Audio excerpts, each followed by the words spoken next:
So now, please welcome the official, non-official, non-sponsor of the Savannah Bananas, but a big fan. Please welcome John Fletcher. Well, thank you, Jesse Cole, owner of the Savannah Bananas, and welcome to this edition of 15 on Fridays with Fletch. Today's special guest has been a police officer, a successful Ford dealer, and for the past almost 20 years, he's been such a powerful automotive voice that he was recently inducted into the Texas Radio Hall of Fame, and he also owns his own radio station in Granbury. In his 15-year career as a car dealer, he was a partner in Prestige Ford, which he grew to become the #1 Ford dealer in Texas, and at one time was the top-selling Ford dealer in America. He earned so much trust as a quality Ford dealer that he started his own radio show where he's known as the Car Pro. He's a straightforward shooter, and he tells his listeners about what they need to know about cars, trucks, and SUVs to buy and service. In his show that's heard on WBAP and KRLD in Dallas-Fort Worth and also nationwide, his sponsors are the most prestigious dealers such as Sampac, 5-Star Ford, and Classic Chevrolet. Please welcome my friend Jerry Reynolds, the owner and host of the Car Pro Show USA. Jerry, welcome to 15 on Fridays with Fletch. Very good to be with you, John. Oh, this is wonderful. Tell us your secret that made you the #1 Ford dealer in Texas and in the nation. I don't know that there was a secret to it, John. I always felt like if I could find and hire the best people in the auto industry, that I was going to be successful. I wanted to surround myself with the very best. And over time, we were able to build that team, and we were so dominant in North Texas and then eventually in all of Texas. But I give the credit to my people. I mean, every dealership is the same. They're all made of glass and brick, and they all got cars sitting outside. The difference, 100%, is the people, and I had the best. Well, tell us about, in addition to large inventory and nice buildings, earning trust seems to be even more important. So tell us how you became such a trusted dealer. Well, I think it was again those people, but I instilled in them how important that it was that we make our customers happy, that we're upfront, we're honest, we do things a little bit different. Um, you know, Profit's not a dirty word, and car dealers have to make a profit.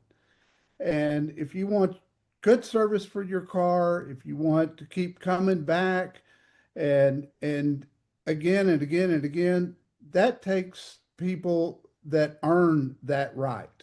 So we were always huge in community relations. We were in Garland. It was a community of 200,000 people.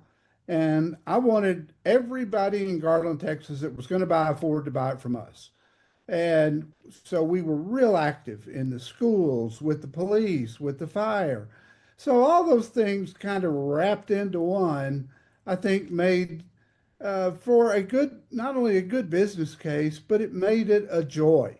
And boy, I tell you what, when so many car dealers, their people come to work every day dreading it, I always like to think that my people wanted to come to work every day because we were going to have fun and we were going to be a family. And so we did a lot of things that were different than a lot of car dealerships did.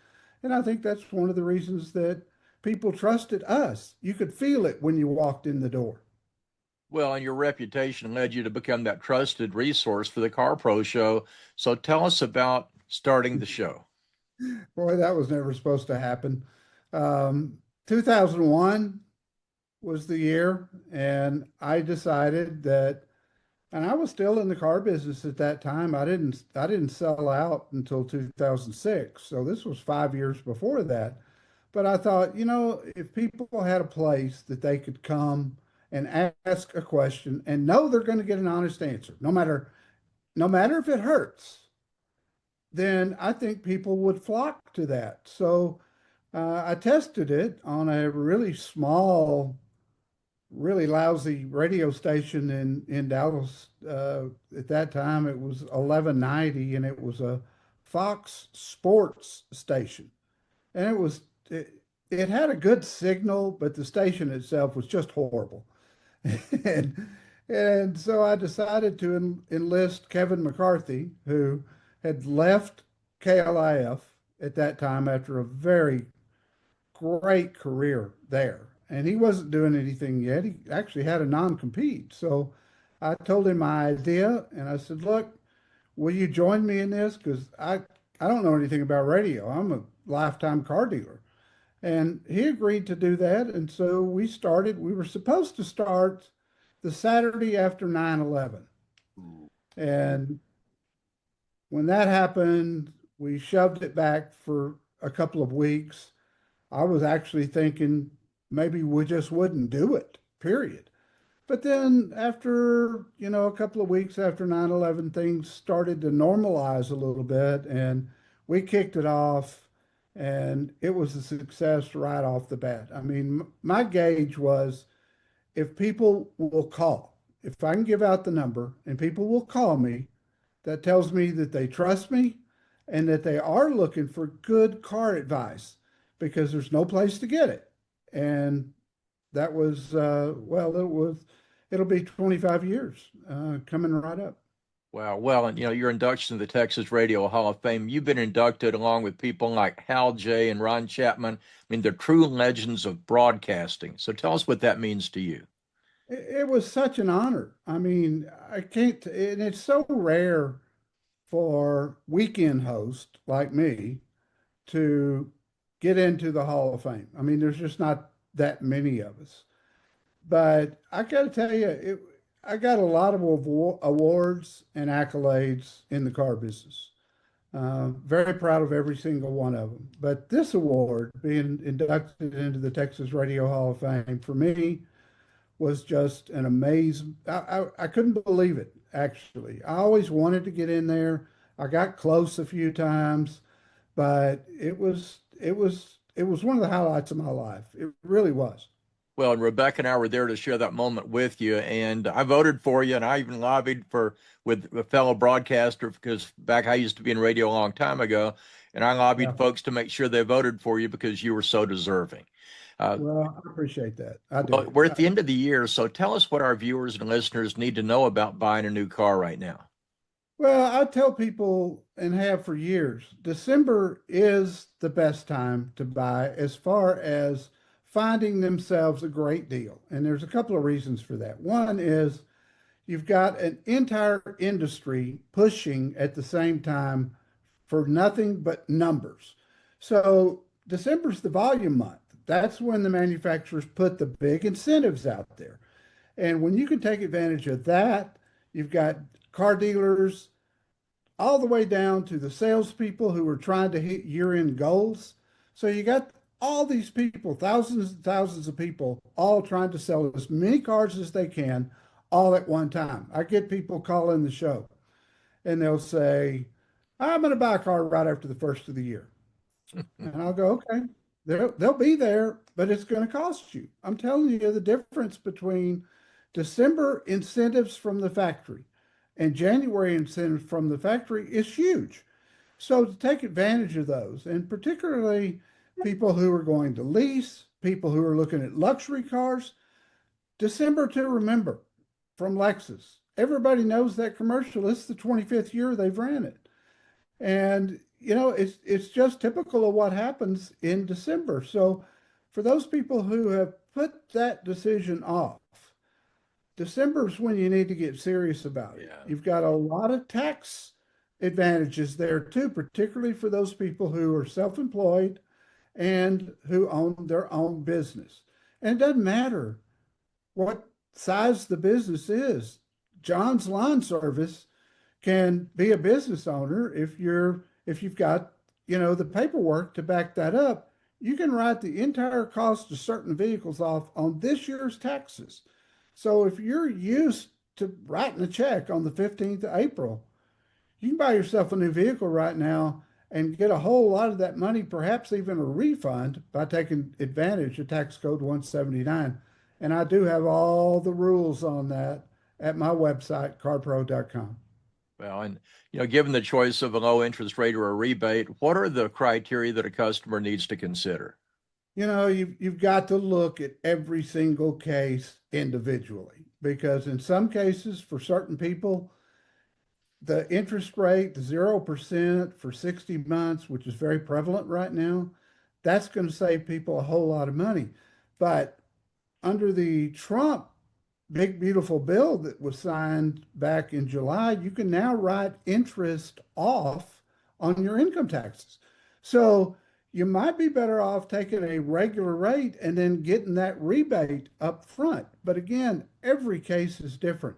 That's why dealing with a good car dealer makes such a difference, because they can give you a side by side of the numbers and say, okay, if you take 0%, here's what your payment's going to be. If you take the rebate and a regular interest rate, here's what your payment's going to be. And then you, as a smart consumer, consider the tax implications of it. Then you make that good decision. But a trusted dealer can help you in a lot of ways, especially trying to decide which is best for you. But what I'm seeing right now, John, you can get low interest rates and cash back. So sometimes you don't have to make that decision.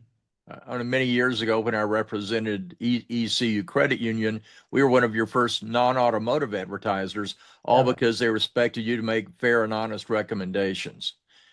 Yeah, I remember we did a meet and greet at your one of your Fort Worth locations one day. Kevin and I did. We really enjoyed our relationship with EECU. Yeah, great folks. Well, I know Yeah. you've got some odd stories from over the years, including some about your sidekick, Kevin McCarthy. Share a couple with us. Well, Kevin, God love him. You know, he was such a joy to work with all those years. He was with me 23 years. He just retired last year.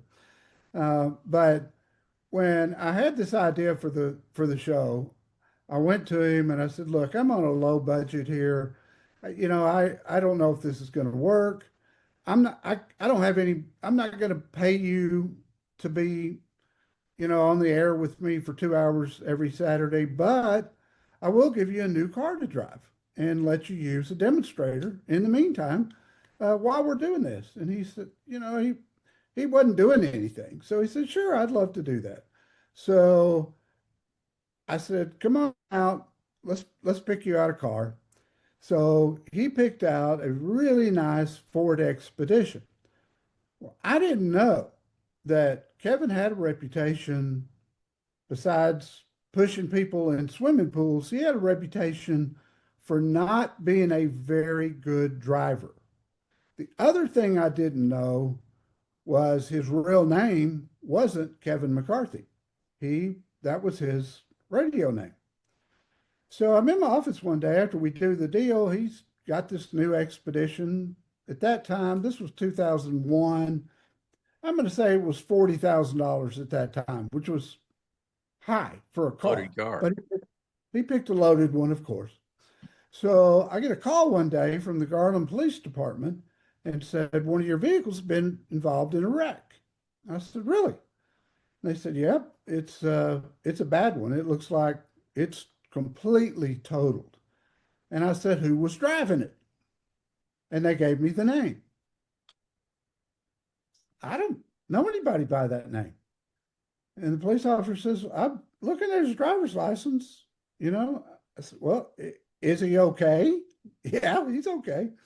And so I hang up and I go out on the showroom floor, and my general manager's there and two or three of the sales managers are there.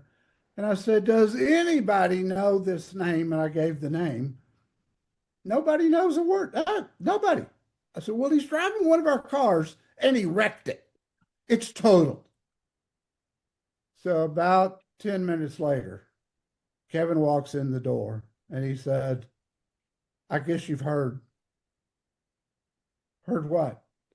"I wrecked your car." "No, somebody wrecked the car, but it wasn't you." "Yeah, it was me." That's when I found out that Kevin McCarthy was his radio name, not his real name. Wow. The story could be a little bit more animated, but I'm going to just leave it there. That's great. Well, Jerry, thank you so much for your insights about car buying and ownership and that wonderful story about Kevin. As the most trusted voice of the car industry, I sure hope you can join us and join us again. I Thanks will so do that, much. John. Thanks for having me. Have a great day.